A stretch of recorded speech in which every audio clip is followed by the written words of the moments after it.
संजय एक truck driver था और वो ज़्यादातर जो ट्रक चलाता था अपनी वो रात के टाइम चलाता था क्योंकि रास्ते में ट्रैफिक कम होता था और वो अपना सामान जो भी एक शहर से दूसरे शहर पहुंचाता वो थोड़ा कम समय में हो जाया करता था दिन की अपेक्षा। तो इसीलिए उसका सारा टाइम रात में ट्रक चलाने में और दिन में अपना सोने और आराम करने में निकल जाता था।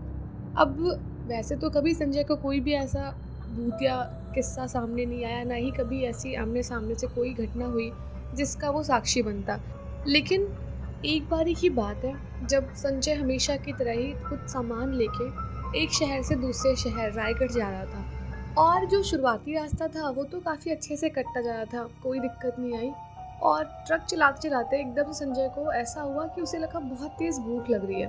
तो संजय ने सोचा कि एक बारी ट्रक रोक के कहीं पे कुछ अच्छा सा खा ले जिससे पेट भर जाए उसका और फिर वो आगे अपना ट्रक चलाना कंटिन्यू कर पाएगा।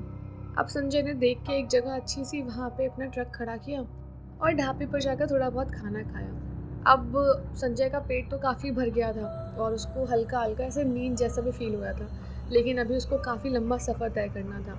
तो वापस से संजय आया और थोड़ी देर ट्रक में बैठ के बीड़ी वगैरह पीने के बाद ट्रक स्टार्ट की और चलाना शुरू किया। अब ट्रक चलाते-चलाते संजय बिल्कुल ऐसी रोड पे पहुँच गया जहाँ पे अब शायद कुछ दूरी पे शहर था। अभी यहाँ पे कोई शहर नहीं था, ना ही कोई आस-पास में गाँव दिख रहा था। दोनों साइड पेड़ ही पेड़ दिख रहे थे और रात में दूर-दूर कहीं देखो तो खेत खलियान दिख रहे थे, जहाँ हल्की-हल्की चाँदनी पड़ रही थी और बाकी जुगनू वगैरह। और ऐसा कुछ नहीं था कि दूर तक कोई इंसान या कोई लाइट वगैरह दिखे जिससे उसको लगे कि यहाँ कोई रहता है। अब संजय को तो क्या ही था, खैर उसका रोज़ का काम था, तो उसको कोई इतनी कुछ ख़ास चिंता नहीं हुई इन सब चीज़ों की और वो अपनी ट्रक चलाता रहा। अब चलते-चलते संजय को दिखाई दिया कि दूर रास्ते में एक ट्रक ऐसी पलटी सी पड़ी हुई है और उसका जितना सामान था वो सारा बिखरा हुआ है इधर-उधर। और एक अजीब सी बात ये थी कि ट्रक की जो पीछे की लाइट होती है वो भी जल रही थी, आगे की लाइट जल रही थी, लेकिन पूरा सामान बिखरा और ऐसा लग रहा था जैसे जो भी इसके अंदर होगा वो बिल्कुल लहूलुहान हो गया होगा या तो मर गया होगा। और यही चीज़ देख के संजय ने अपनी ट्रक साइड में खड़ी की और फटाफट भाग के उस ट्रक के पास में गया। उसको लगा शायद वो टाइम पे पहुंच जाएगा तो मदद कर पाएगा, कोई अगर चोटिल भी होगा तो उसकी। अब इसी उम्मीद से संजय ने फटाफट जाके देखा जहाँ पे ड्राइवर बैठता है। वहाँ पे जाके संजय आवाज़ देने लग गया कि आप लोग ठीक तो हैं, कुछ चोट तो नहीं लगी ये वो। लेकिन संजय ने देखा वहाँ ड्राइवर की सीट वाली जगह पे कोई भी नहीं था। इवन जो आगे वाला मिरर था वो भी ट्रक का पूरा टूटा हुआ था और ट्रक को देख के ऐसा लग रहा था जैसे ट्रक बहुत बुरी तरह से मुड़ गई हो, जैसे किसी बहुत बड़े पत्थर से टकरा गई हो और पूरा ट्रक का आगे का ढांचा मुड़ गया। और अजीब बात ये थी कि सामने ना कोई पेड़ था, ना ही कोई पत्थर, ना कोई पहाड़, कुछ भी नहीं, ना कोई डिवाइडर। तो ये ट्रक टकराई तो टकराई कहाँ? ये सोच के बार-बार संजय को बड़ा अजीब लग रहा था और अंदर भी वहाँ कोई नहीं था और ना ही आस-पास कोई चोटिल दिखाई दे रहा था। और संजय को बड़ा अजीब-सा महसूस हुआ कि ये ट्रक किसका है और सब क्या हो रहा है? कुछ भी उसको समझ नहीं आ रहा था उस टाइम।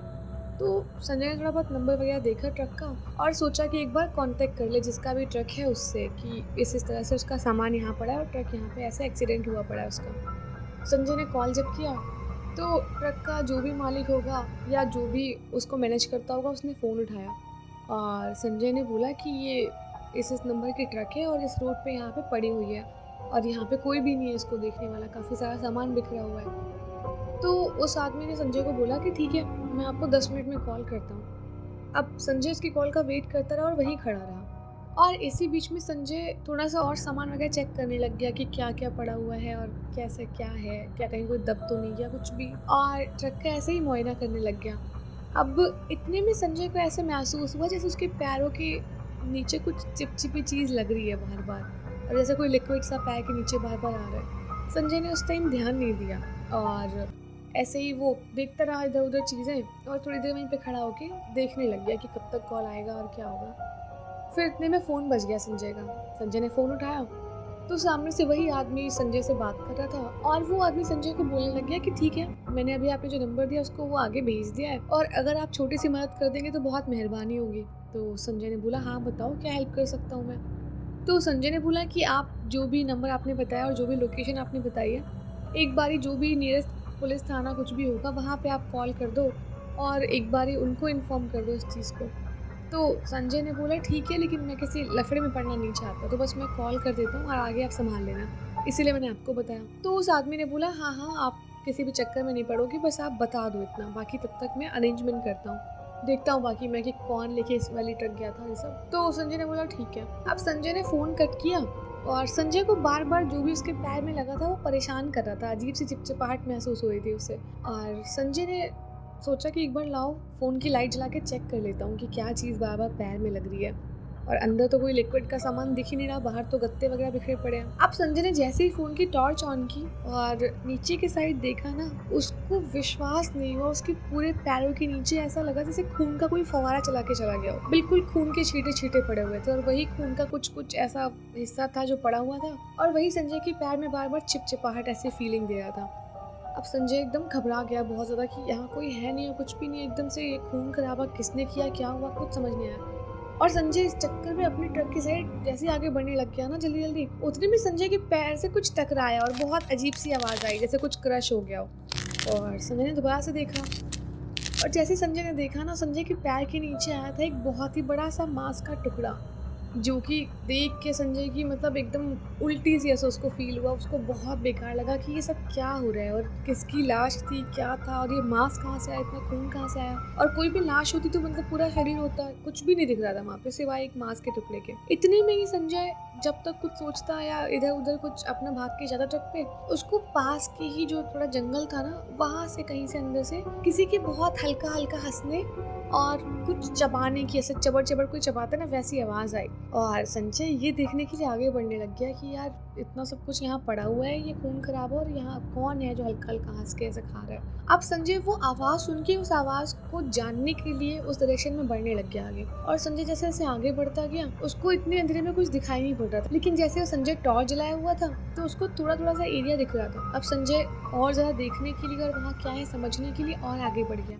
अब संजय जैसे जैसे आगे बढ़ते जा रहा, वो उसको जो हंसी की आवाज़ थी धीमी धीमी, वो तेज़ होती जा रही थी और वो चबाने की आवाज़, वो मुंह चलाने की आवाज़ और बढ़ रही थी। अब संजय जाते जाते आगे बढ़ता गया और थोड़ा सा पेड़ों के किनारे खड़ा होके हल्का सा ऐसा उसने हाथ से पेड़ शिफ्ट किया और देखने लग गया कि उधर कोई है क्या है। और उसने अपनी टॉर्च उसी साइड लगाई जहाँ से आवाज़ आ रही थी।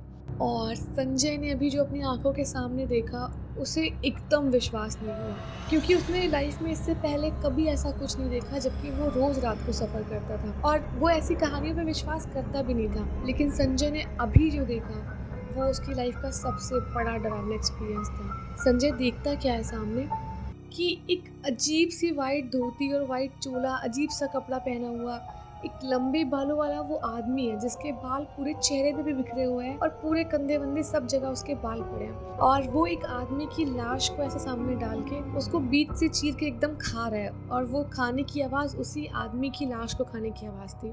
और उसका पूरा जो मुंह है वो उस आदमी के खून से सना हुआ है और वो उसके मांस के टुकड़े निकाल निकाल के चबा चबा के खाए जा रहा है। और जैसे ही उस आत्मा ने, जो भी उस आदमी की आत्मा थी, उसने जैसे ही टॉर्च की रोशनी देखी, उसकी निगाह पड़ी संजय की तरफ। और संजय को जैसे ही उसने देखने के लिए पूरा चेहरा ऊपर किया, संजय की हालत इतनी ख़राब हो गई। उसकी जो आंखें थी आदमी की, वो इतनी बड़ी बड़ी, इतनी रेड अजीब सी आंखें, उसका पूरा चेहरा खून से लथपथ, उसके दांत भी खून से लथपथ थे। इतना बुरा हाल था उस आदमी का, इतना भयानक था वो कि संजय से एक सेकंड भी वहाँ पे रुका नहीं गया और संजय सीधा भागते भागते अपने ट्रक के पास पहुंचा।